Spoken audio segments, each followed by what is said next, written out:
This is Nick. This is Jack. It's Tuesday, T-Boy Tuesday, December 5th. And today's pod, it is the best one yet. It is a T-Boy and Jack. You are looking fantastic over there, my friend. It's chilly outside. Good thing I'm wearing a hat. Oh, wait. We'll talk about this hat later. Jack, 3 stories for today's show. What do we got? For our first story, Kiss, the rock band, is launching hologram concerts that you can watch in real life. But we've got 2 words about hologram concerts. Mamma Mia. For our second story, Alaska Airlines is merging with Hawaiian Airlines to become the number 5 airline in America. To get to Hawaii, you're going to have to fly through Alaska. And our third and final story is Bitcoin. Bitcoin, where you been recently? You have surged 150% this year and just passed $42,000. So Jack and I whipped up an explanation for the unexplainable Bitcoin rally. But Yetis, before we hit that wonderful mix of stories. What a perfect mix of stories for a very special T-Boy Tuesday, Jack. Nick and I jumped in T-Boy style to find out what's the number 1 holiday gift this year. Well, Yetis, it's not a Furby, it's not Legos, and it's not that electric pizza oven you keep seeing ads for. Sorry, Instagram. I'm not buying it. We don't have space. The best gift this year is T-Boy merch. Because today, besties, Jack and I have our T-Boy holiday merch drop. That's right. Nick and I have been working on our winter collection the past couple months, and it's the best merch yet. We went full Anna Wintour on this thing. Literally. We heard what Mariah Carey's been saying. All I want for Christmas is you. Yeah, so Mariah, check your doorstep. We just shipped you a size small sweatshirt. You're going to like the way you look. We guarantee it. So hey, Tommy Hilfiger, can you show us this year's winter T-Boy collection? Jack, let's go full Project Runway on this thing. What do we got in today's T-Boy merch drop? Our flagship product is a brand new T-Boy crewneck sweatshirt. Yetis, Jack and I whipped up 2 different colors, dusty pink and cream white for the new T-Boy crewneck. This thing is oversized. It's cozy. It's the softest sweatshirt you've ever owned. Besties, this sweatshirt's gonna feel like you're wearing a marshmallow katufi. Look it up. Speaking of look it up, if you're watching on Spotify or YouTube,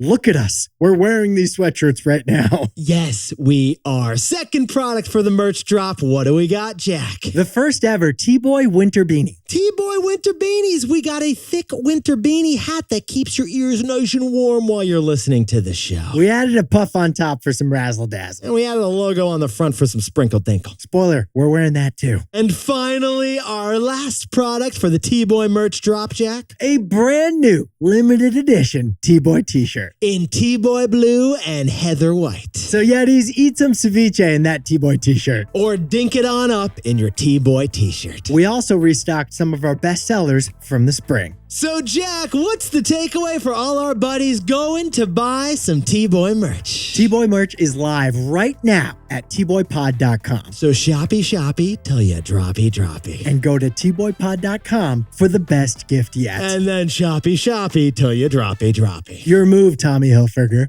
Your move. Mariah, let's make it 2. Jack, let's hit our 3 stories. 15 years before this song, 2 boys from the Northeast met in the dorm. They had an idea that caused a cultural storm. It's the best one yet, but the best is the norm. Jack, Nick, that's it. I don't even think they need to practice. 50%, that's a fat tip. T-Boy City on your list. If you know, you know, cause we ready to go. We can't wait no more, so just start the show. Start the show. For our first story, Kiss, the rock band, just announced that they will live on forever with hologram concerts. Because other bands are already doing this, and they're making millions of dollars with hologram concerts. Jack, I just want to rock and roll all night, but I also want to party every day. Those are the poetic words of Kiss. Kiss, they've done 44 albums and sold 100 million copies. Not too shabby. These guys were wearing face masks way before COVID. Like, you've seen Kiss because they're the only people who paint their entire bodies black and white. They look like Oakland Raiders football fans. They have black and silver all over their face and huge tongues. Kiss, it's the only rock and roll band that spent more money on makeup than on guitars. They technically have 5 members because the 5th member is Gene Simmons' tongue. I know. Please don't do an impression. No, I said don't do an impression. But Yetis, here's the news. After 50 years of performances, Kiss, the rock band, is retiring. But Kiss, the rock band, will continue to concert tour forever. And how exactly are they going to pull this off, Jack? With hologram concerts. Yeah, with hologram concerts. We're going to get real-life Kiss concerts, but with computer-generated avatars. Kiss is working with Lucasfilm of Star Wars fame to create 3D virtual versions of each and every band member. And using, apparently, the Force, they're going to create these avatars and just go on concert tour for perpetuity. This is what Gene Simmons said. He said, the band, it's more than us. So the band must live beyond us. So 100 years from now, Kiss's great-great-great-great-great-grandkids can watch their great-grandparents play as holograms in concert. They're going to sit down on their hovering chairs in their space theaters and watch Gene Simmons' hologram perform. Now, Yetis, we know exactly what you're thinking because we were thinking the same thing too. Who's going to go to a concert, pay real ticket money to watch holograms perform on stage? How many people are going to be paying all this money to watch fake versions of the people whose music they like? We know the answer. It's a lot of people who will do this. We know because this is already happening. It's already happening with ABBA, the Swedish foursome of the band. ABBA, the fantastic foursome behind Mamma Mia, Fernando, and Dancing Queen. They're already doing this. For 2 years, ABBA has had their holograms doing a whole concert tour, just like what Kiss just announced. In fact, there is an entire theater that they built in London that is just for ABBA. Yeah, and ABBA's not even physically on stage. It's their holograms. Get this, Yetis. It's called the ABBA Voyage Experience, and ABBA has sold 1.9 million tickets to this real-life show. Avatars of the band ABBA have generated $150 million in ticket revenue. To quote ABBA, Mamma Mia, here I go again, my, how can I resist you? They can't resist you. Fans have paid $150 million to buy tickets to watch digital holograms sing Dancing Queen. So, Jack, you know what Kiss must be thinking right now when they see those kind of numbers? If Björn, Benny, Agatha, and Annie can do it, so can we and our tongues. Jack, you can dance. You can jive. You're having the time of your life. How about a takeaway over there? So, Jack, what's the takeaway for our buddies over in the music industry? Community has killed the metaverse. Yetis, interesting observation about these hologram concerts. They are the ultimate use of technology, and yet they are extremely physical. You still have to travel to the concert venue in London. You still have to buy tickets. You still have to buy drinks and sit down in real seats. It turns out only a fraction of the experience is actually virtual. It's just the 4 avatar band members who happen to be on stage. You're mostly paying for a physical concert experience. There's just a holographic highlight. So, besties, the way Jack and I see it, this is a reminder that the value of entertainment isn't just the content, it's the community. It's not just seeing the performance. It's experiencing the performance with other fans. That is why the Sphere concert venue in Las Vegas has gotten so much attention lately. And that's why nobody's putting headsets on, and we're not talking about the metaverse. And that is why ABBA has made $150 million on a concert that they're not even in. And that is why Kiss is trying to do the same thing. Because community killed the metaverse. For our second story, Alaska Airlines is buying Hawaiian Airlines in a very un-Alaskan acquisition. If you want to fly to Hawaii, you're going to have to fly Alaskan. Jack, if we're going to talk about this story, can we please talk about the greatest real estate deal of all time? We're going to rewind to 1867, when these United States purchased Alaska from Russia for $7 million. $7 million. That is a lot less than one lift, isn't it, Jack? And if you adjust the purchase price for Alaska for inflation, let's do it. It was only $150 million in today's dollars. Sit down, stand up, and put us on an oil rig again. Yetis, $150 million for us to buy the entire state of Alaska. Sounds like an incredible deal. But it's even better if you think about it on a per acre basis. Yetis, if you divide that $150 million by Alaska's 426 million acres, it means we paid Russia just 36 cents per acre in today's cents. 36 cents per acre? You can't even get 36 cents per acre over in Zuck's metaverse, Jack. True. Oh, and there's oil under that land. Not too shabby. Sorry, selling sunset. The best acquisition of all time was Uncle Sam buying Alaska. Yeah, and it includes the polar bears. So Yetis, the acquisition of Alaska was the greatest real estate deal of all time. But Alaska's namesake airline just made one of the worst acquisitions of all time. Alaska Airlines just acquired Hawaiian Airlines. That's right. Alaska Airlines is paying $1 billion for Hawaii. Airlines. The two non-contiguous states are teaming up against the other 48. The next time you fly to Honolulu, your poke bowl might have some Alaskan haddock in that thing. Now, investors like Alaskan haddock, but they hate this deal that was announced yesterday. How much do they hate this deal exactly, Jack? Alaska Airlines stock fell by 15% on news of this deal. Because acquiring a competitor is nice. But overpaying for a competitor isn't nice. Get this, Yetis. Hawaiian Airlines stock was just $5 on Friday before we went away for the weekend. But Alaska is paying nearly 4 times that to acquire the company. Oh my mahalo, Jack. So naturally, Hawaiian Airlines stock jumped 200% yesterday. They couldn't believe they fetched such a high price for the sale. But hold the pineapple, Yetis. Another reason why Alaska Airlines shareholders hate this deal, Jack. It's probably going to be blocked. America's airline industry, it's already highly concentrated. There's no room for more airline mergers out there. Just this year, JetBlue attempted to acquire Spirit Airlines, but that deal got blocked. But if this deal from Alaska Airlines to acquire Hawaiian Airlines does go through, then Alaska would own the most lucrative flight in all of the vacation industry. The flight, that's still on my bucket list. Thanks for bringing me back the souvenir, Nick. I would have done it, but they said that the pineapple would go bad, Do they Jack. have snow globes in Hawaii? All right, I just got hungry on the flight. It's a long flight. So, Jack, what's the takeaway for our buddies over at Alaskan Airlines? Alaskan Airlines wants to be an aerial toll booth to the islands of Hawaii. Yetis, if this deal goes through, then Alaska will jump to become the number 5th biggest airline in America. But there's one route in particular where Alaska Airlines would be number 1. If this deal goes through, Alaska will own more than half the flights to the islands of Hawaii. And that's huge because flights to Hawaii are an $8 billion a year business. And if this deal goes through, then Alaska will end up adding more flights, more planes, and more gates to Hawaii to capitalize on that $8 billion opportunity. And you know they're going to raise prices on those flights because they have so much control of who gets in and out of the Hawaiian Islands. So when Jack and I look at the numbers, maybe Alaska didn't overpay for Hawaiian Airlines after all. The truth is, maybe I'll overpay when I finally go to Hawaii. Because Alaska Airlines could become the aerial tow booth to Hawaii.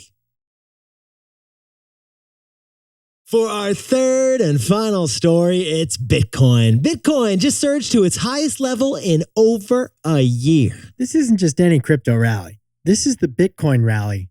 That's a mosquito rally. This is a mosquito rally. But before we kick off this story, Jack, Bitcoin Ben, is it your bar mitzvah or something? What's going on over here, man? Bitcoin is on quite a run right now. Bitcoin's on its best streak since your neighborhood barista went all in on Doge. On Monday, Bitcoin jumped 5% to pass $42,000 per coin. That's its highest point in 1.5 years. Bitcoin is up 150% this year. Hey, ChatGPT, what do you think about them apples? That one buddy who moved to Miami, he just booked a table at the club. Oh, is that all he's doing? Because you know he's texting you. Yeah, he's texting you a whole bunch of rocket ship emojis right now. Apparently, all you need to get into Carbone these days is half a Bitcoin, Jack. So Yetis, Nick and I asked the question, why is Bitcoin up so high? What is causing this sudden surge in Bitcoin, which frankly has been going up and up all year long? Well, as is often the case with crypto and stocks in general, there's no one clear reason for this. Yeah, there isn't really a clear reason. Like, maybe it's because regulators are expected to approve a new Bitcoin ETF. That'd be validating to crypto and make it easier for people to invest. Or maybe it's because the Fed is expected to stop raising interest rates. Yeah, if money loosens up, more people might be willing to take a risk and invest in Bitcoin. Or maybe, just maybe, the reason why Bitcoin is up 150% this year is because of our takeaway. Our takeaway, which is on Bitcoin, dinosaurs, and mosquitoes. I'm intrigued. And asteroids. I would like to hear our takeaway. So, Jack, what's the takeaway for all our buddies curious about crypto? Bitcoin is experiencing a mosquito rally.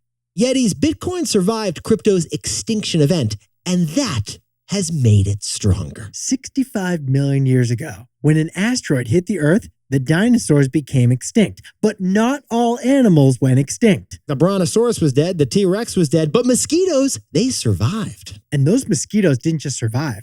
They thrived post-extinction. And they're still thriving today. Unfortunately, yeah, they are. Well, Jack and I have noticed a similar phenomenon happening in the crypto markets. Extinction survivors are winning. Yetis, over the past few years, as crypto was rising, so did the number of new species, new altcoins. Just random cryptocurrencies were everywhere. But the last 2 years have devastated the crypto industry and have killed off a third of those altcoins. As a result, crypto investments have consolidated to the few stronger surviving coins like Bitcoin. In fact, Bitcoin's value as a percentage of all crypto is now at its highest point in years. That's why we're calling this the Mosquito Rally. Bitcoin, it survived the extinction event, which made it only stronger.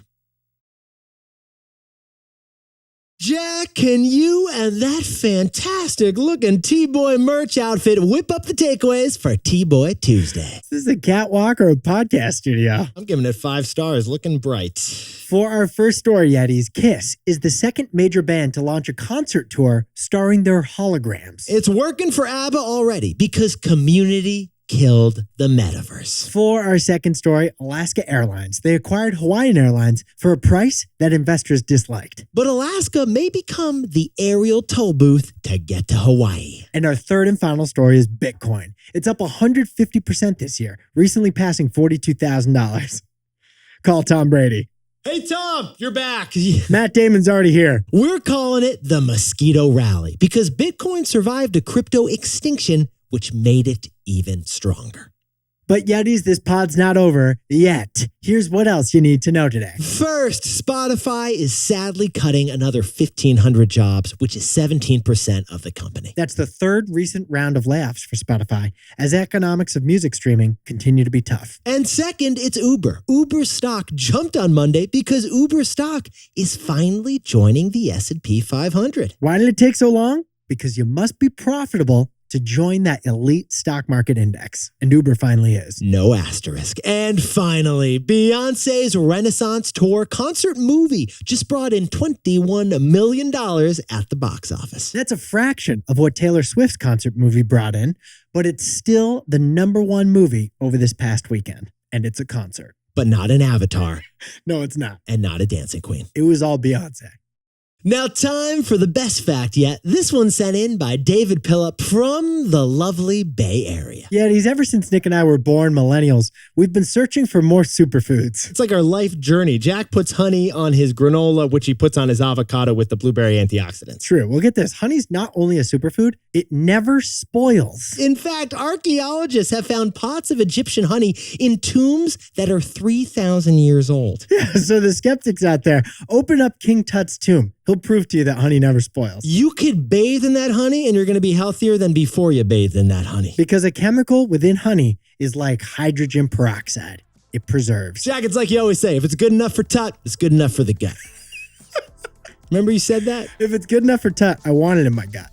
That was it. I got That's it right. what I said, yeah. My bad.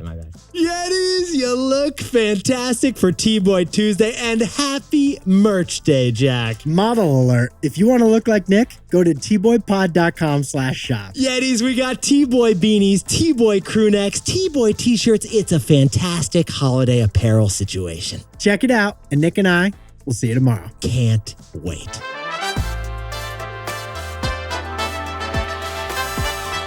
And before we go, a happy belated birthday to our buddy, Abby Mayer, who's in the Presidio of San Francisco, making some fantastic cold oatmeal and honey, by the way, Jack. Abby, the former co-host of my MC role at your rehearsal dinner event. You're right. That was basically like a podcast in real life with you two. And happy birthday to Teddy Panzer of Montclair, New Jersey. Little Teddy, happy birthday. And a happy 6th birthday to Axel Pirani, who is on the way to school in San Mateo, California. And happy birthday to Faria Rashid in Atlanta, Georgia. And Alec Pham, happy 26th birthday, celebrating in Minneapolis, Minnesota. And happy birthday to Wade Bowen, who's celebrating tomorrow here in the U.S., but she's also celebrating her mom's birthday today. she's back in China. So happy birthday to Fang Dong in Haifei, China. And congratulations to Lindsay Kay, who after 18 years is taking on a new job in Stamford, Connecticut. She's now teaching kids. Congratulations and good luck, Lindsay. And congratulations to Connor, who's celebrating a new job in Connecticut. And Patricia Miranda from Brazil just got promoted at a Silicon Valley tech company. Enjoy that win, Patricia. Congratulations to Chuck Raffoni, who's been running a yoga business for 10 years in Massachusetts. And just a shout out to Yeti Linda Oliver, who got stuck on a train and couldn't make it to our live T-Boy show last week, Jack. We missed you, Linda, but we're going to find you and give you a big hug. And Linda, that's not our final live show. And to anyone else who's celebrating something today, make it a T-Boy. Celebrate the wins. This is Jack. Nick and I both own stock of Spotify, ETFs of the S&P 500, and one Bitcoin whose name is Ben. That and the rock and roll all night were really funny because, like, when you just speak them, you're kind of like, these are kind of stupid lines. Like, I want to rock and roll all night and I want to party every day. Like, that's not a recipe for happiness. I have the worst hangover ever. What were you doing? I was rock and rolling all day and then I was partying all night. It's like, oh, yeah. Well, yeah, that's why you have the hangover. Yeah, that's the issue. Yeah. So, Doc, I don't know what it is. I've had this headache for 3 years. Talk about your daily routine. Oh, I rock and roll all day and I party every night. I kind of just repeat that every day. It's kind of been my goal. No breaks. Every day is the same. And where are you getting the headache? All over.